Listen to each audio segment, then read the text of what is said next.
Welcome, everybody. Welcome to another earth-shattering, mind-blowing episode of HomeKit Insider. You've got me, as always, Andrew O'Hara. Joining me this week is the founder of the Wesley Hilliard Fan Club of Northern Tennessee. It's Wesley Hilliard. How you doing, man? That was one of your more tame introductions. Doing pretty good. I have a feeling like you have like a teleprompter with these things lined up or something. I wish I thought about them ahead of time. I actually do not. I also don't actually know. I'm pretty sure the state is right. I'm not actually sure if you're in the northern part. I feel like you might be the only member of your fan club in that very specific area, but you know, you doing you. Yeah, no, I'm in Northeast Tennessee, right where it touches Virginia, pretty much. Okay. Yeah. That makes sense. I knew that, I think. I at least had the state right. Well, yeah. We have some fun stuff to talk about today, man. We do. I'm excited for a couple of these, starting off with probably what I'm most excited for. We're gonna do the most exciting thing right out of the gate, and we're gonna have some hands-on towards the end. But starting out, HomePod with a screen. We have talked about it, and I will say, last time, you weren't a naysayer by any means, but you were a little more pessimistic than I was in terms of what we might actually see and when. But let's lay down what we got this past week thanks to the most recent beta of tvOS 17.4. So 9 to 5 Mac, they sleuth through all the code as they do. So this is codenamed the Z314. That's the internal code number of it. It's running an A15 Bionic processor. It is currently running. They have this testing a version of tvOS on an iPad mini, which makes sense because Ming-Chi Kuo was rumored that this thing was going to have like an 8-inch iPad mini size screen on it. So it'd be a good way to easily be testing that internally. In this most recent beta, they have added SwiftUI and hang tracered to the HomePod software. Both of those are only useful if you have a HomePod with a screen on it. And there are actual references in there to both a development and a production version of this rumored HomePod display device. And to make sure there is a differentiation here, there are supposed to be two different versions. There's the rumored updated HomePod that looks kind of like the existing one, but with a more rich LCD display on the top with more stuff going on. And then there's this other version that is like a smart home hub with this rumored 8-inch display on it. So now that there's literally references to production devices, are you any less pessimistic about its future? Well, I always assumed something like this was being worked on. It's just the question is, what form will it take? And I think this code gives us a little bit of a hint. I mean, if it's running tvOS, that makes a lot of sense. I think it definitely needs stuff like standby. I think that was pretty much built for a product like this, where we're going to have either photos scrolling through or a series of widgets or giant clock faces. I'm sure Apple can come up with some more ideas in that realm. But no, this makes a lot of sense, and I'm hopeful that it's sooner rather than later. And if it's showing up at this level in the code base, there's a chance we could see hardware this year. So I'm excited. I mean, this is very feasible to be coming much sooner rather than later. Some people have even posited it could be in line for a March announcement. I don't know if that's in the cards, but I mean, if there's already production level devices running around with this, there seemingly wouldn't be a reason why we couldn't have an announcement in March. Well, and this is one of those things where it feels event worthy. I feel like they would have a lot of fun showing something like this off. So they could do a specific media audio event, because we're overdue for a new Apple TV anyway, because they need to update those chipsets every now and then just to keep it up with the games. And with Apple's push into gaming, I hope that we'll see M series chips in an Apple TV, so you can run things like Resident Evil on the Apple TV. I think that would be interesting. But alongside that, we could see these new HomePods, and that could be its own thing, because from what I can tell, and we have an article on this on Apple Insider we can put in the show notes, the March event's already packed. I mean, the rumors are saying iPad Pro, iPad Air, possibly every iPad if they feel like it, but also the MacBook Airs are getting the M3. There's just so much potential already that it feels like anything else just is going to make it too full, or they're not going to be able to spend enough time on anything. And let's remember that some things can just be press releases these days. Apple's not afraid of that. They released their MacBook Pros last January as a press release. So no, the HomePod with a screen idea, I think, has some merit and definitely could work. It's just, I don't know if it's going to be tvOS exactly, but I think it's going to be some custom version of it anyway. I mean, so we've talked about this before. HomePod OS is a forked version of tvOS. So that's why we're seeing these HomePod references in tvOS, because that's what HomePod OS is based off of. So they're clearly using that as the starting point for this, forking it to the HomePod and then adding further modifications for the screen version. And that's why there's like that talk of like, okay, are they going to make some sort of Home OS that would encompass multiple HomePod products? Because they don't have like a HomePod. There's no name for the HomePod software. It's just HomePod software version, 17.4 is what. Seems lazy for a company that names literally everything, Basically. So that still made sense to me. But I can see this in the March event, because despite there being an overwhelming number of products, a lot of these are going to likely be minor spec bumps, right? Like we're going to see iPad 9 dead, gone. We're going to have, that'll be the last like lightning iPad, right? So we're going to have maybe the iPad 10th gen sticking around at the lower price point and then an 11th gen, or they're just going to get rid of 9 and 10, come out with 11th gen. But since it's the entry level iPad, there's going to be no new technologies here. It's just going to be updating the chipsets and maybe some new colors, but that's probably going to be it. We have Apple Pencil hardware. iPad Air. New Apple Pencil hardware could make a difference because that USB-C one is just kind of a half step until the true Apple Pencil 3 comes out. So that's also going to be interesting. I think they're going to kill the Lightning one, right? They need to keep the Lightning one while they have a Lightning iPad. So iPad 9 with Lightning goes away. Apple Pencil with the original Apple Pencil with Lightning goes away. Keep the USB-C Apple Pencil as your cheap version for those entry-level iPads. Introduce new one for the high-end ones. We're going to have, I don't know, there's been so many different rumors of magnetic swapping tips. There's going to be built-in Find My support, all of those types of things. But that's going to be a new high-end one that'll probably work with like the whole range. And then users have an option. Do we want the cheaper Apple Pencil or the high-end Apple Pencil? But I think the USB-C one would stick around for sure. Yeah. But I think that'll go with the iPad Pro announcement. iPad Air is going to be likely spec bump for the base one and then possibly a larger screen. No changes there, really, just larger screen and any other pro technologies that will filter down into it, likely still Touch ID and everything, larger screen version, but that's not, like you said, that's definitely a bigger iPad Air. That's PR worthy, not an event worthy. So we got those out of the way. So that leaves you with the meat of the event being the iPad Pros, which do sound like they could be event worthy. I mean, we've heard everything from that new Apple Pencil to new Magic keyboards, new screen technology, like all sorts of stuff baked into those. So I can see that being a bulk of it. Apple TVs, probably nothing changing here, right? We're going to get a spec bump. Maybe we're going to get U1 baked into the TV remote. So we have better Find My support than we have now, or maybe a speaker so that we can find it audibly. But new Apple TVs, again, not attention grabbing. I can see spending half hour, 40 minutes updating those products, a good chunk on your iPad Pros and why those are so cool. Then finally doing like a one more thing situation with this HomePod with a display.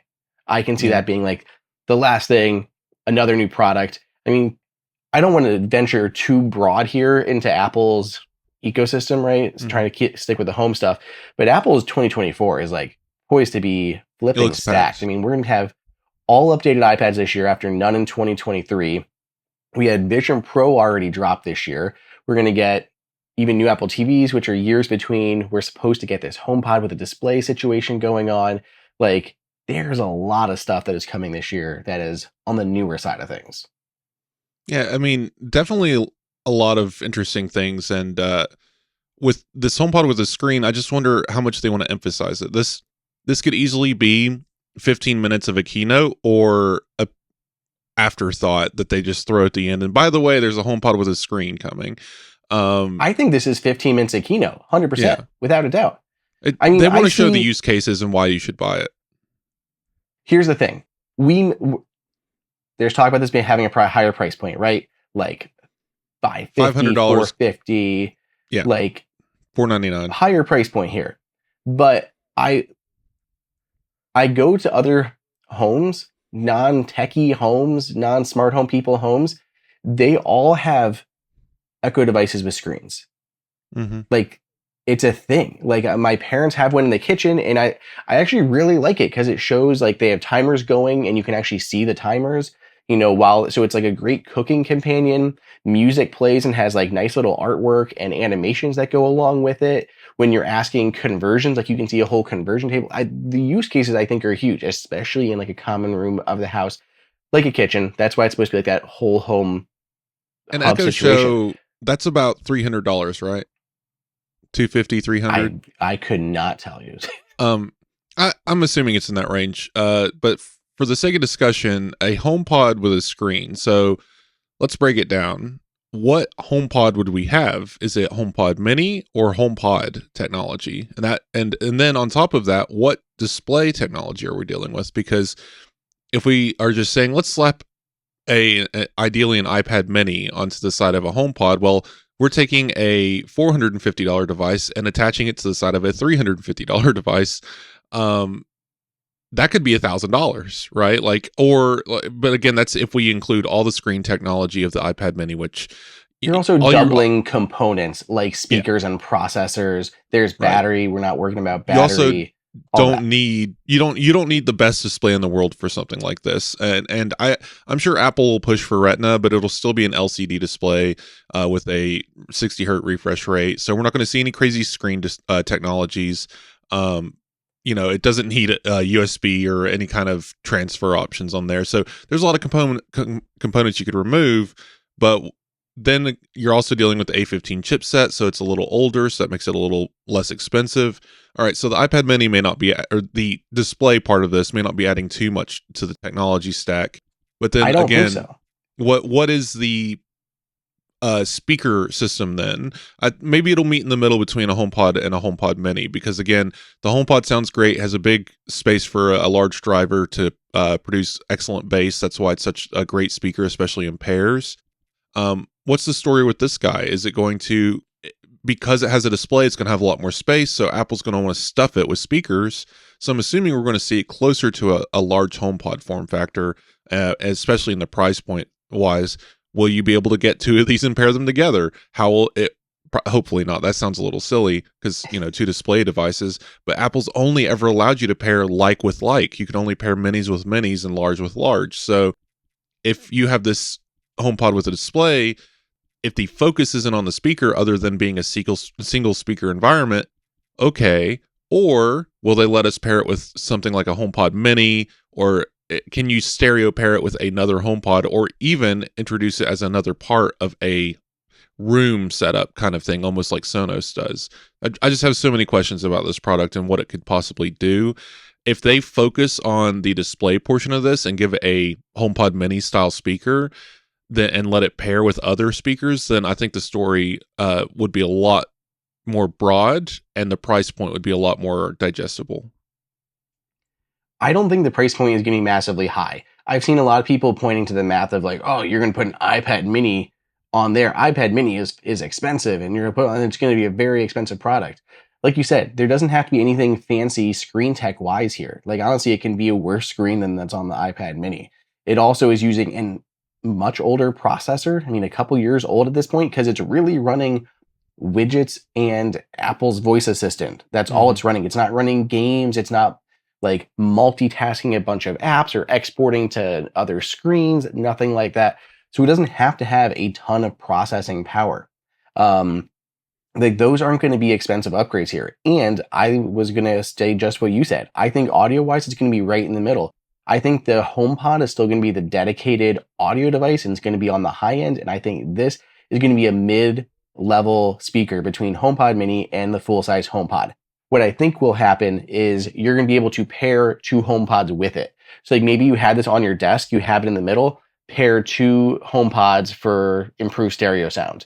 because Apple's going to, you can do that with AirPlay, but I think it would let you do it for a dedicated setup because Apple's going to want to encourage you to buy more, right? They don't want you to buy a single device when you could buy 2 or 3. So I think they'll give you an ability to maybe pair a stereo set of HomePods or HomePod minis, something like a desk or even in a room, like a permanent pair. So like you have this in your kitchen, maybe you already have another HomePod. They don't want you to replace it. They want you to supplement it. So maybe pair those together and get stereo sound in your kitchen or add that third speaker in there. But I think there's going to be some permanent grouping option that they will allow for that. It definitely needs some intelligence to it, especially if you're in a household. So that's why the A15 is necessary. You have to think not only is it just, playing music or media, but who is playing that music and media? It's going to need voice recognition to know and have access to profiles, kind of like on the Apple TV. Because right now on the Apple TV, there technically is a system where it should recognize your voice and automatically play a video you tell it to play from your profile. Or same thing with music, because you have an Apple TV profile that no one uses except for Apple, really. It would be nice if Netflix or Hulu let you automatically switch accounts, but that's just not the case yet. But something like that I could see being put into this. That's why tvOS makes a lot of sense. It's the only system that does this with the profiles and switching and whatnot. But I would be interested in seeing if Apple lets you pair. I know this is a speaker, so this might sound a little silly, but what if you have your AirPods in and you go into a room and tell this smart device to start playing? What if it automatically paired with your AirPods and set up your profile that way? Stuff like that. Because you're not always going to want to blast music out loud, but you also want access to a device to control it from.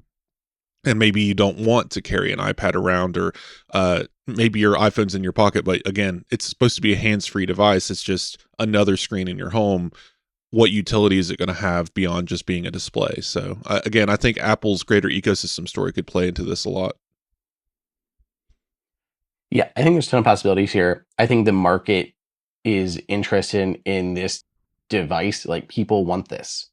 There's people already buying it from competitors. It totally makes sense for Apple to do this. Adding just a screen and a version of standby HomePod tvOS software isn't entirely new rewrite of doing something here. Apple already has a lot of the tech. I think it's just going to be that really nice device. I've been dying for one of these things. Just an easy way to control the home, like just something more feasible there. I like the photo. There's so many applications here. I think it might have a slightly cheaper price point than some people are expecting. I've heard people saying like $600. I think they're going to make it a little more affordable than it seems. I would, if I had to say from an Apple standpoint, $499 is conservative. But if they're trying to go wider market, which is hard to say because Apple doesn't really do that, but this being a home product and they've learned with the HomePod and HomePod Mini that sometimes going wider market makes more sense. I mean, HomePod Mini is not really a device. Go back to 2015. HomePod Mini is not a device Apple would make. They're always ultra premium, and Apple Vision Pro is a perfect example of it being 7 times more expensive than the competition. But in this case, with HomePod, if you just go back to its life cycle of HomePod kind of falling off, discontinued, HomePod Mini, and then HomePod resurging because the interest in a larger, better speaker must have stuck around because of HomePod Mini. I think Apple learned a lesson there that they can't necessarily always target the super high end, especially right off the bat when you're trying to get it to be everywhere. And the point of these devices, like Amazon and Google have shown, is you want them in as many houses as you can, because that it allows you to expand the ecosystem grab of the halo effect. Okay, now I have this smart speaker. Maybe I should get a smart light. Maybe I should get more HomeKit devices because this is a HomeKit hub. And then, I have an iPhone. Maybe it's time to get my kid an iPhone because now they can be part of this ecosystem. And again, it just keeps spiraling and spiraling. And the more of this device you can get out there, the more that can occur and bring more customers to Apple. I think they know that, and pricing it the same as a HomePod, maybe $350 seems a little unrealistic, if only because I feel like they want to differentiate it. So maybe $399 if we're being really friendly, but I still think $499, and that's not too far to reach if you're in the market for something nice for your home. But it does price out a lot of people who are casually looking into the space. There's no way it's going to be below $350 though. I just can't see it being cheaper than like the large HomePod. Maybe I'm being optimistic here, but I'm going to say $399, $449 is going to be a target price point. I don't think this is adding that much tech to it, and if they can cheapen up the speaker system a little bit to compensate for the display, like I don't remember what are we running in there now, an A13.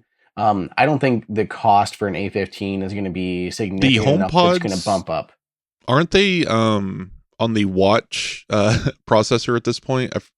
Did they move to the watch, which was still based off of like the 13? Right. Yeah, it's that generation chipset. It's just I think it is funny. The Mini got the watch processor, and then when they re-updated the the HomePod, they moved it to the watch processor, because the original, like you said, I think was something like A13, and everyone felt like that was like there's an entire iPhone processor in here. So the watch processor made more sense but it's just not using half of that chipset. I think they really could do, they should pull an Apple here and maybe go custom, but do they really? I don't know. I think they're looking at price versus usability. Yes, they could build a custom chipset, but it would cost more money to do that, at least in the short term. So right now it's running an S7, which is based off of the A8. So we're going from an A8 to an A15. I still don't think there's a massive cost difference. It's already making, the 15. It's not the latest generation chip. So I still think it's a reasonable upgrade in terms of cost. Well, A15 is only 2 generations ago. And yeah, this is one of those things that Apple likes to do. This is Tim Cook's Apple. It's all supply chain. So if they have, plenty of processors made by TSMC sitting in on a shelf somewhere, they're going to use it. So theoretically, it wouldn't cost them anything to take those extra processors and throw them in a new device. And that's usually how you end up with especially things if they're using like ones that had been like, if they're just like rebinning them, like if they had some with like the lower GPU cores that had come off the line, instead of essentially scrapping them, they're able to utilize them for this, because maybe we don't need as much graphics power in here that they would on like the iPhone side of things. That's how we end up with like the different cores for the Mac line. So I think it could make sense of just last thing rebinning a lower core or GPU core. Last thing before we close this up, how many would you want to buy? So, like, are we going to put one of these things in every room of the house? Is this primarily a kitchen device? Like, what are you looking at? It's a really good question. I think most homes, this is going to be a one device. It's going to depend on your home, your floor plan, all that stuff. I think it's going to be one device, because I think standby is still going to make sense for the bedroom. I think one is going to be for that central room of your house to control things. And then for me personally, I would drop one in the studio, because I would love to have like that additional display here, intercom coming through, like seeing it pop up when somebody rings the doorbell. Like all these situations, I would like to have that extra screen down in the studio when I'm a little bit more removed. But I think most people, one device will be pretty good. I don't see right now in the current market with the affordable prices, people putting like the shows and the Google Home Hubs, like all those. I don't see people putting those in their bedrooms as much. I think it's more of like that central room situation. Right. I mean, I'm having a bit of a crisis for displays at the moment, because I'm kind of going all in on Apple Vision Pro. And so like in my office, you can see behind me, there's a studio display, there's a spare monitor. That's actually unplugged, the one that's on my left side. It's going to go somewhere else because I'm no longer using it. Again, Vision Pro effect, but adding another display to my office, especially since I'm the only one using this room, so it probably doesn't make sense. I mean, I mentioned this on the Apple Insider podcast. The HomePods on my wall behind me, they're staying here. They make sense for this room because I'm not literally always wearing the device when I'm taking photos or something, because I'm actually recording this for my photo table. I'm not going to wear Vision Pro. I'm going to have music playing. So like that stuff still works. But when I'm wearing the thing, I'm not using my HomePods. I'm using the audio from the headset. Same thing with this kind of display technology. I'm not going to be able to look through the Vision Pro and get anything really useful from a blurry display through a video camera kind of thing. So probably not my office, definitely not in the bedroom or anything. I think my living room, like you said, shared spaces, this makes the most sense. Living room, den, kitchen is probably the most I would go. 2, maybe 3 of these devices. Again, price determines this. I don't think I'm going to throw down $1,500 all at once on this. I would definitely start with 1 in the kitchen. Like that's the immediate use case I agree with. And then just trickle down from there, depending on price, availability, and what I actually want to do here. But I agree with you. This is a shared space device. I don't need one in every room of the house, and I don't think it makes sense to have it in a place where it's a single person room like my office. So, well, let's go ahead and cross our fingers that we're going to see this in March. I hope so. Moving on, we got to take a break to thank our first sponsor for this episode. One, if you are not using one of these, you absolutely should be. Wes, why don't you tell us why everybody should be using ExpressVPN? Well, ExpressVPN is great because, first of all, it's a VPN that lets you go anywhere in the world, basically from your house. If you want to watch Netflix, but Netflix from Japan because they have better anime selection, then you just set up ExpressVPN, say you're in Japan, and log in, and there you go. You have access to all the latest animes basically straight away. Also, ExpressVPN is interesting because it's been court tested. VPNs are really bad about tracking users, especially those free ones. If you're one of those people who's gone to the App Store and searched for a free VPN, it's all lies. They may be tunneling you and making you pop up somewhere else, but they're also just looking at everything you're doing and then storing that documentation. And it can just become a real security and privacy issue at that point. You don't want to do that. And ExpressVPN is a no-log VPN, and that's been court tested, meaning someone has had to go to court over something, and ExpressVPN has been subpoenaed, and they said, we just don't have that data, sorry. And that can't be said for every VPN, most VPNs really. And so I've found that this is definitely my go-to choice when shopping around for this kind of technology. Absolutely. If you are ever on some public Wi-Fi, and imagine going to public Wi-Fi and then entering your credit credentials to buy something, or maybe you're on public Wi-Fi and you're reloading your Starbucks card and you're having to put in your credit card information. It is so easy these days to be able to hack and get people's information from these public Wi-Fi networks, and most of the time you're going to be fine, but there's those times where you're not going to be. Like, children can basically hack people these days. Mm-hmm. So you need to be protecting yourself. And like Wes said, ExpressVPN has everything that you want to see a VPN, including not logging any of your data or what you're doing. Plus, this is one of the few that even works on like all of your products. It'll work on your Mac, it'll work on your iPhone, your iPads. It even supports Apple TV, which is even more amazing. So if you were hypothetically, watching some sports shows, some sports games, some sports ball, and you needed to change where you were because it's region locked, you can do that with ExpressVPN. It's so easy to do, so easy to install. You don't have to have any techie know-how to be able to install it and get it running in literally just a few moments. So secure your online data today by visiting expressvpn.com/HKI. That's expressvpn.com/HKI, and you can get an extra 3 months free. expressvpn.com/HKI.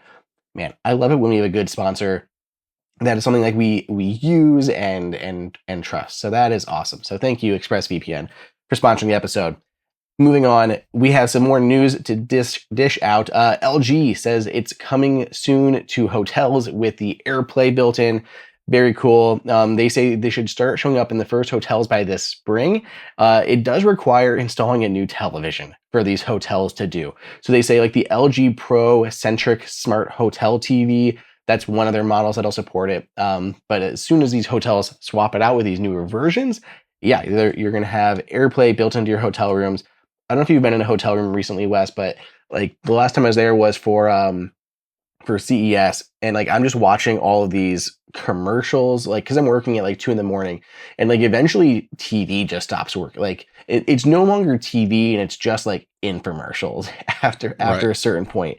And I hate having to watch the commercials about everything, and they seem so exploitative, which is a whole separate topic of like just taking advantage of the older population and tricking them into buying like hearing aids or pills or something. But I would just like to avoid all of that. So I'm here for adding this AirPlay situation. I can just, cast something up from my phone or my iPad and not have to use that small screen. So this is going to be great. I think it's just going to be a slow rollout to actually happen. Very slow. Yeah.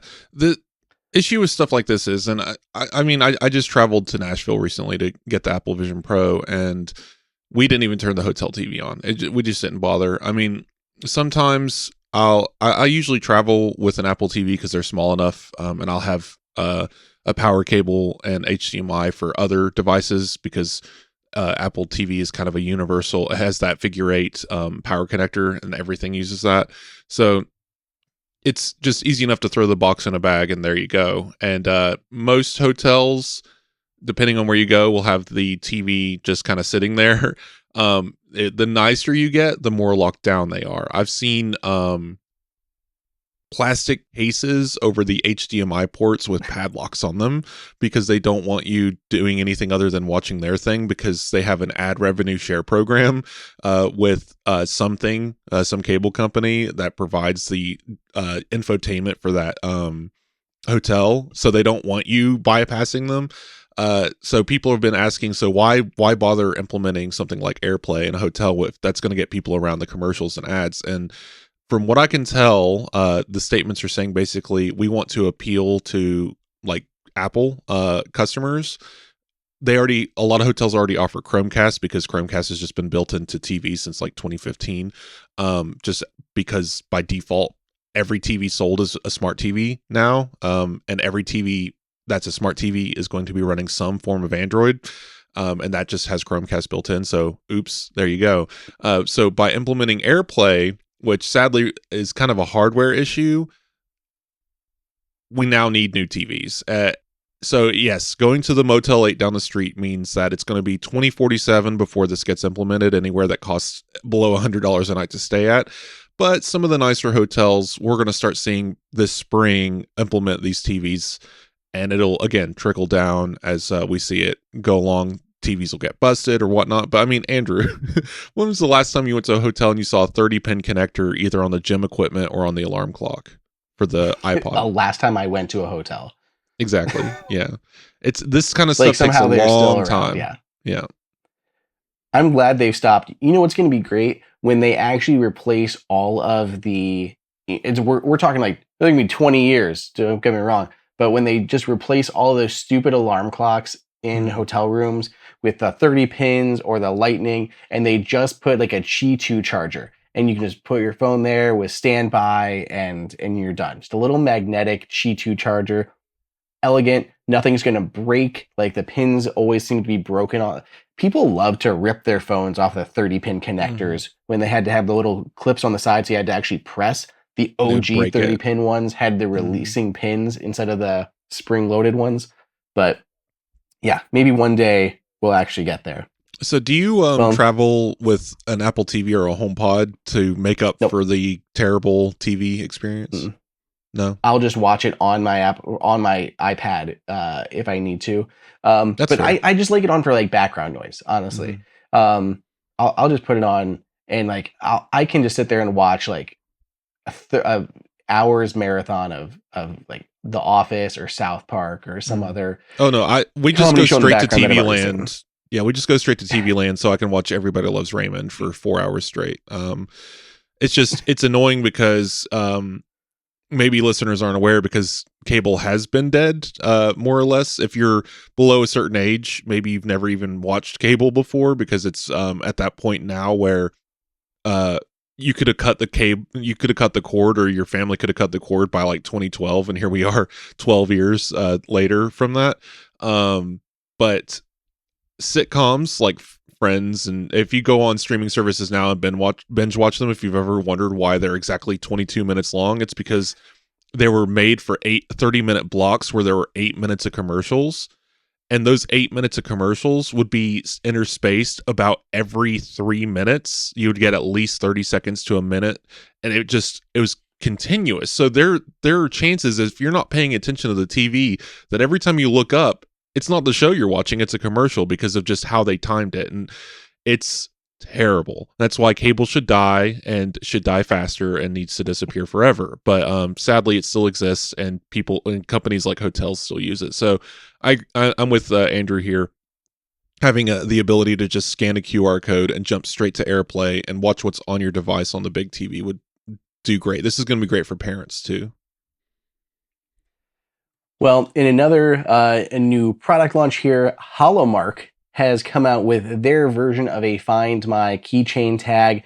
If you remember Holomarq, they did, I thought I even had one sitting here, and I probably do, but I'm not going to scour the room too much. The interior door lock with like the fingerprint sensor and the passcode and everything. They have this new Find My tag. It comes in a 1, 2, and a 4 pack for these. Has a 2-year battery life using the internal CR2032 cell battery, which you can replace once the battery dies. They say it is weatherproof. It has noise built in, so you can play the sounds from it. It supports lost mode, so if anyone finds, your keys, your camera, your dog, whatever it is that you have chosen to track with this thing, you can put it into lost mode, and they're able to like tap it with their phone and get your information that you have put into lost mode. They're both black and white colors available. They do have the integrated like holder to stick it onto a lanyard or a key ring, anything like that. So it's built in, unlike AirTags, which don't have any way to like adhere to something. Price points are $13 for one, $29 for two, or $49 for four. And there is a $5 coupon on the 2 and the 4 packs.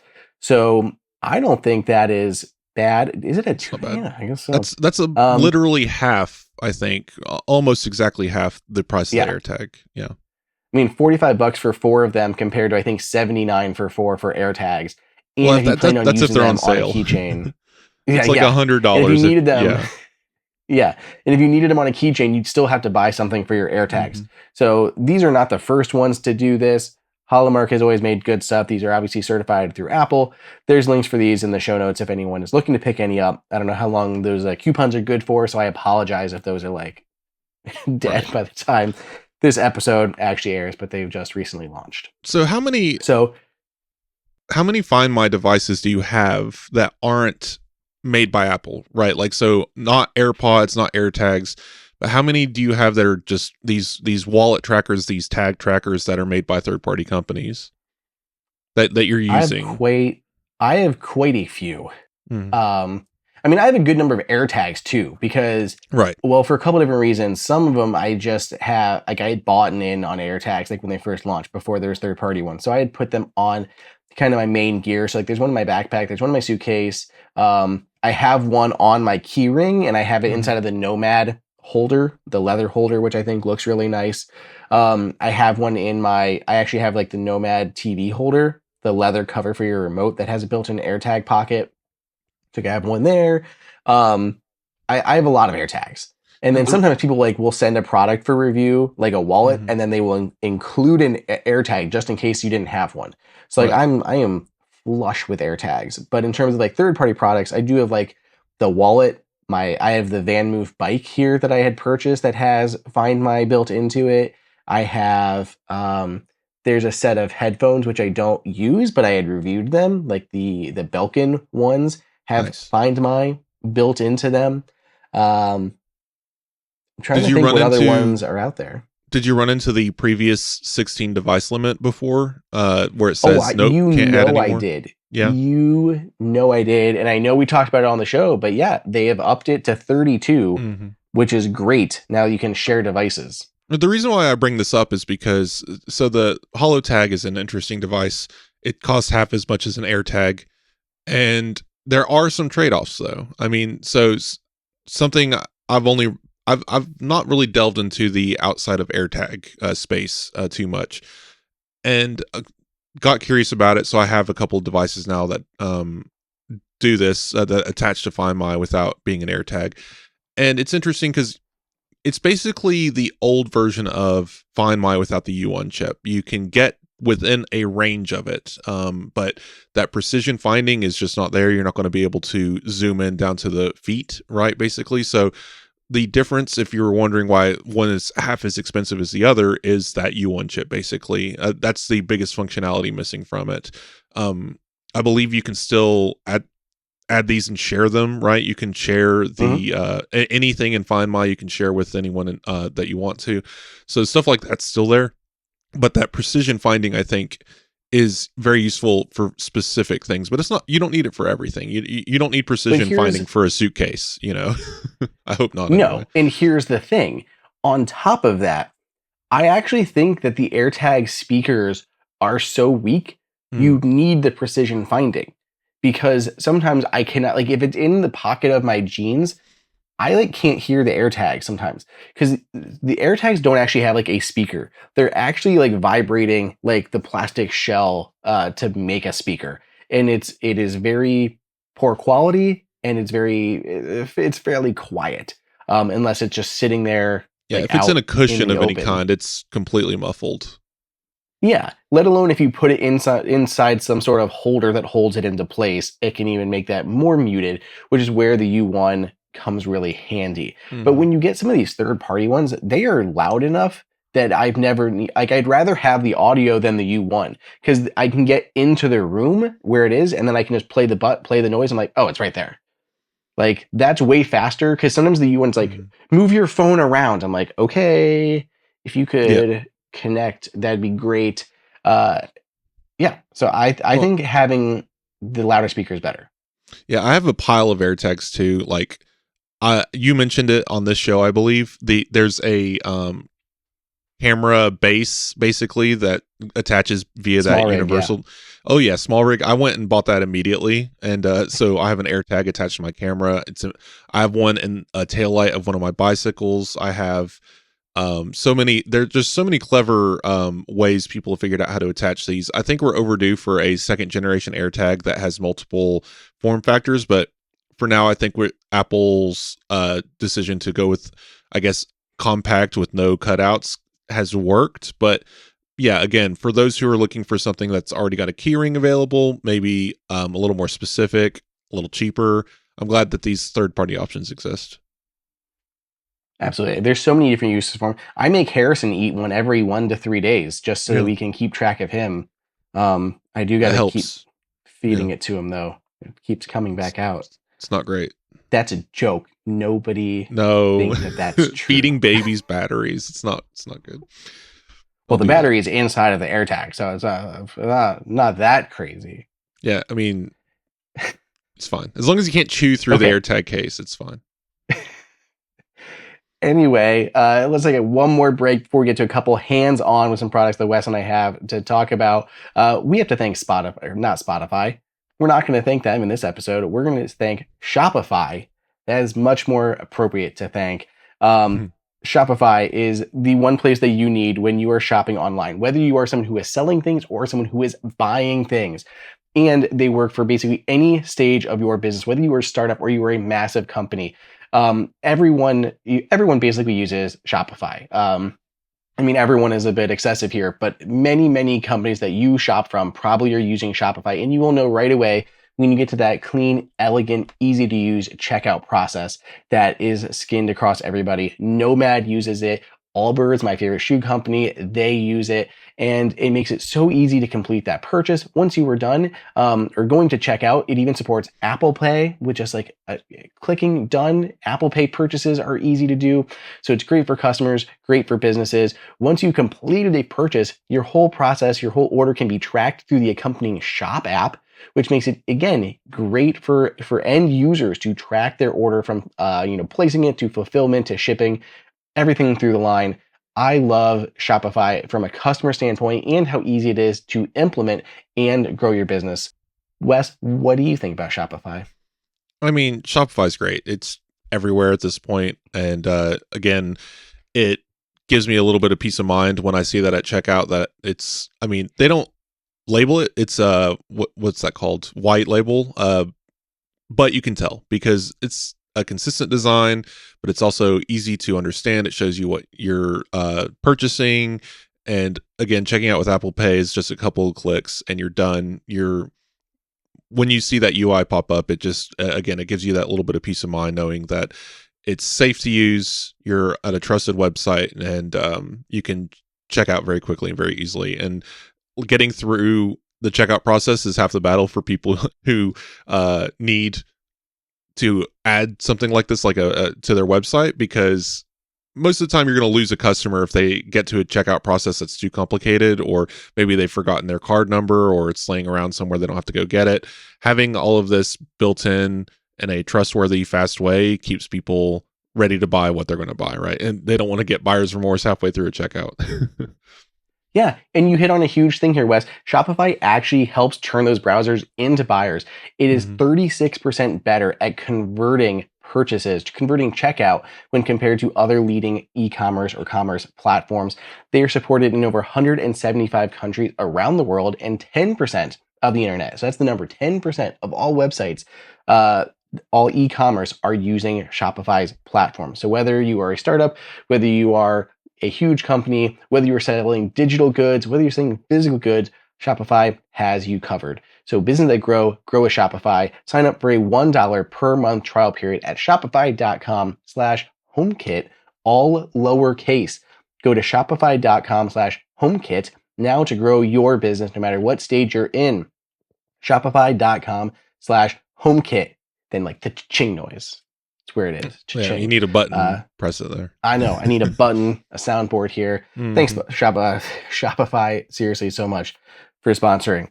So last bit here. Let's go ahead and talk about, we were talking about Find My. Let's go. Let's bring out the Find My tech. See, I'm glad you have it, because all of my stuff's over there. I have these things too, but they're on the table behind me. So that's why I chose this, so that we could talk about this jointly. So yeah. I'll walk through what I have. Then Wes, you share your opinions here. So what we're looking at is the Journey wallet. So there actually are visuals on this episode if you're watching it on the video side of things. This is Journey's Find My enabled wallet. So the wallet itself looks like kind of a similar stand wallet to a lot of the ones we've seen from Sateki and Moft and Peak Design and a lot of those that are out there. Of course, my focus isn't working on the video side. It just keeps trying to find my face. But it is a MagSafe enabled wallet, so it has a ring on the back and the alignment magnets snaps onto the back of your phone. The rear side of it has the slots for your cards, so you can go ahead and slide your cards in there. There's a little slot on the bottom that you can push up to remove your cards. It opens up into a little kickstand. Your phone can turn sideways, which I cannot tell you how many times this has come in clutch. I mean, especially with Harrison, if we need to show him a video for a few minutes to keep him distracted while working, pull this out, turn this into a stand for my phone. Perfect. Compared to some of the others, this one also has internal pockets. So there's 2 additional card slots here. So 3 cards fit on the outside, 2 fit on the inside. It's a faux leather material. It uses a little magnetic charging pin thing that'll connect to the bottom and recharge it. The biggest competition that I see is the one from ESR. So this is the Loc8, LOC, then the number 8 for Journey. The biggest competition is probably the one from ESR, which has a similar design in terms of both being stands. The differentiation is that the ESR one has a built-in little strap on the back. So it's got a little finger grip thing that slides out. I hate that my camera's deciding not to focus on anything for the video folks, but little finger grip there. I love this, and I really missed this on the Journey one. This is probably one of my favorite feature of the ESR one. Just nice to have that extra grip in there. But the ESR one only supports 3 cards. So there's nothing on the inside, just 3 cards here on the outside. The ESR one, after extensive use, daily use since this came out, this has been my go-to. The top is starting to peel off a little bit, the edges of the faux leather that has that rubberized edge to it. Right. I don't know if Journey will do the same, but it has more of a squared off top, so I think it might do a little bit better long term in how that holds up. But it's been a few weeks so far, and it seemed like it's been holding up just fine. This thing still looks basically brand new. So I'm happy with the quality of this. Before I pass it to you, Wes, they also have a larger one here. This is going to be your passport wallet. So we can open this up. You got your card slots, little pen or pencil slot here in the middle, more card slots here. Opens up for your passport to slip in, and the charging port on this guy is hiding right underside this flap. Boom, little magnetic one there. But all of these work with Find My app. They do everything that the AirTags do except for the precision finding. So, Wes, what do you think? Well, I really like their design, and it's vegan leather. It just feels really nice. I'm very picky about my wallets. I've reviewed several wallets for Apple Insider, and it's always hard to find the best one. I mean, up until Journey sent these over to review, I was using the the name escapes me, but it's a 2-in-1 Vecchi, I think Vecci. It's Italian. So however you say that. It's been nice because it was a bifold wallet with a magnetic insert that you remove and you can attach it to the back of your phone. So it's best of both worlds. I could have easy access to cards on the back of my phone versus having cash in the larger wallet. That was great, but I have a wallet problem, Andrew, and that is I don't want a wallet. I don't want anything. If I could just get by with no keys, no wallet, just a phone, I would do it in a heartbeat, but we're just not there yet. So, especially in America, just no, can't you can barely get by with just cards. There's some places that are still cash only. It's ridiculous. So when I saw Journey's wallet, I got a hold of Andrew and helped get a couple of these units because they looked very interesting to me. And I've been using their Loc8 MagSafe wallet for the phone. Really great. I actually carry only 3 cards. I carry my Apple card in the front pocket, which holds 3 cards, but I only carry the one. I have my debit card and my driver's license in the inside slots, and that's all I need. Again, as soon as that driver's license can go, right? And the only reason why I keep the debit card is because some places don't take MasterCard. So it's just a good backup to have a Visa on you as well. But I've really enjoyed it. I like the stiffness of the hinge. It stands up the phone just fine. The decibel level of the tracker is really loud. Like you said, this one says it's rated about 80 to 90 decibels. It's a nice loud chirping sound. It's pleasant. It's not harsh. It doesn't hurt your ears or anything, but it helps you find it. I like that, it just easily attaches to your phone. And the cool thing is, I just ordered the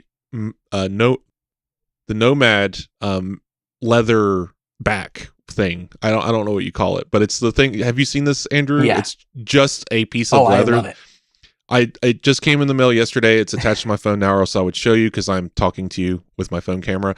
This thing's great. And when you have the iPhone's MagSafe, I know this is a little diversion here, but I promise I have a point. The iPhone's MagSafe connection isn't that great by itself for whatever reason. Maybe it's because you're going through aluminum, but when you attach a case, it makes things attach so much stronger, stands, wallets, what have you. So having this little leather back that's just so minimal doesn't really, it doesn't cover the edges of the phone, so it feels like I'm still holding the phone, but now it has a leather back on it. The wallet attaches much stronger. It's a nice sturdy connection, and now it's all leather. There's the leather back on the phone, the leather wallet. It's very nice.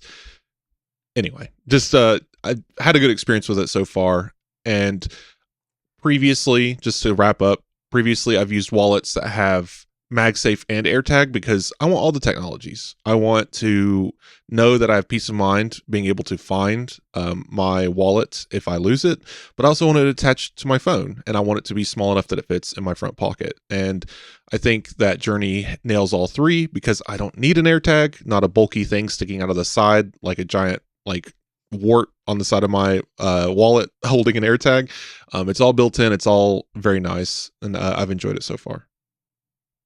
Yeah, and I think bulk wise, it's the same thickness, maybe a tiny bit thicker than the ESR wallet, but you're getting 5 cards in terms of how much you can hold. So I think that is worth it for that slight bit of extra thickness, and still thinner than putting an AirTag there. And the biggest thing with the AirTag is it's always that bump. It's very uncomfortable, especially if you're sitting on it as a guy. It's never great. Yeah, I haven't carried a wallet in my back pocket in years, honestly. I still take mine off if I'm doing something with my phone. I'll still take this off and slip it in my pocket, and it's still comfortable, no issues. Yeah. The only issues I really have with this, Wes, and if everyone could just hold your judgments for a moment, I lose the cable. I do.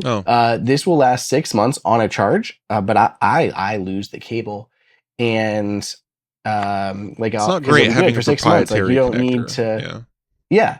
you don't need it frequently. And then it's like, oh, I do need to charge my wallet.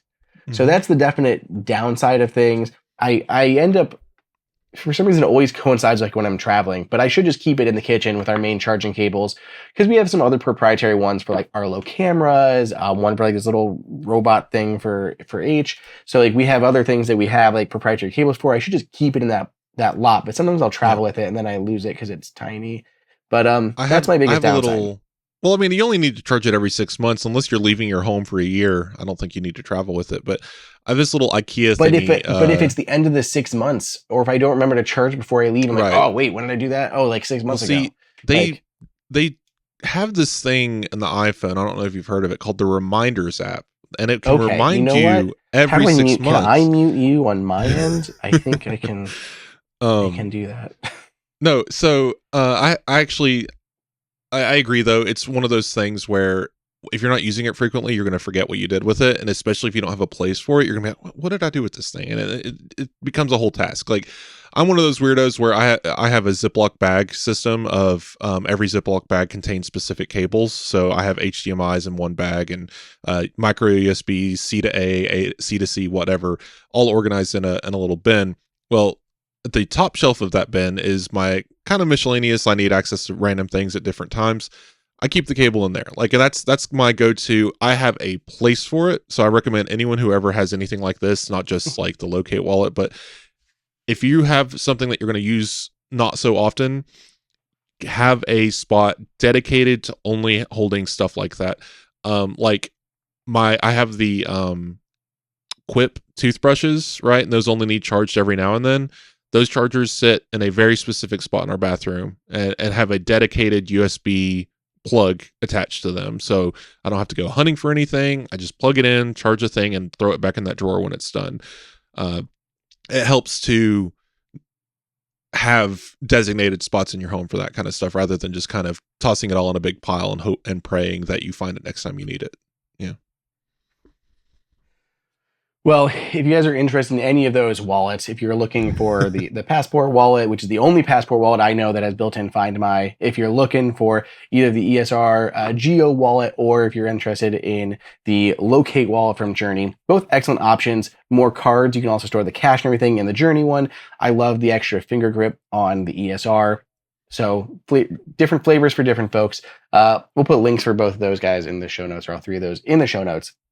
Let me know what you guys think, what you want to hear on future episodes. Do all the stuff that you guys are so excellent at doing. Give us a 100-star rating on your podcast platform of choice. Go ahead and watch the video version of this over at youtube.com/HomeKit Insider. Thank you, Wes, for joining me this episode, and we will catch you guys next week. Yep, see you then.